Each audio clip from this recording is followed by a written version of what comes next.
സഹോദരങ്ങൾ തമ്മിൽ എന്തിൻ്റെ പേരിലാണ് കലഹിക്കുന്നത്? വേണ്ടപ്പെട്ടവർ തമ്മിൽ, കുടുംബക്കാർ തമ്മിൽ എന്തിൻ്റെ പേരിലാണ് കലഹിക്കുന്നത്?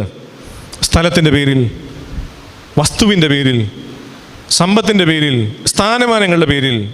പ്രിയമുള്ളവരെ, എന്ത് പ്രയോജനം? എന്തിനിത് സമ്പാദിക്കുന്നു എന്ന് ചോദിക്കുമ്പോൾ പണ്ട് കാലത്ത് ഉത്തരവുണ്ടായിരുന്നു, തലമുറകൾക്ക് വേണ്ടി സമ്പാദിക്കുന്നു. ഇല്ലേ? ഇന്നത്തെ ഏറ്റവും വലിയ കംപ്ലൈൻറ്റ് എന്താ? ഇതൊക്കെ നോക്കി നടത്താൻ തലമുറകൾ ഇവിടെങ്ങും ഇല്ല. ഇല്ലേ? സത്യമില്ലേ?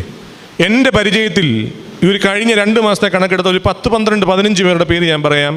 ഈ കഴിഞ്ഞ കാലങ്ങളിൽ 2 മാസത്തിനുള്ളിൽ UK, യൂറോപ്പ്, ആഫ്രിക്ക, അല്ലെങ്കിൽ ഓസ്ട്രേലിയ, കാനഡയിലൊക്കെ പോയി ഇനിയും തിരികെ വരാൻ സാധ്യതയില്ലാത്ത ഒരു 10 പേരുടെ, 15 പേരുടെ പേര് ഞാൻ പറയാം. ഞാൻ ശുശ്രൂഷിക്കുന്ന ഉമയാറ്റുകര പള്ളിയിൽ ഈ കഴിഞ്ഞ മാസം തന്നെ ഒരു 5 പേര് കുറഞ്ഞത് പോയി കഴിഞ്ഞു. ഇന്നിപ്പോൾ ഒരാൾ പോകുന്നുണ്ട്, ലെറ്റർ എഴുതി കൊടുത്തതേ ഉള്ളൂ. ആർക്ക് വേണ്ടിയാണ് പ്രിയമുള്ളവരെ? എന്തിനു വേണ്ടി?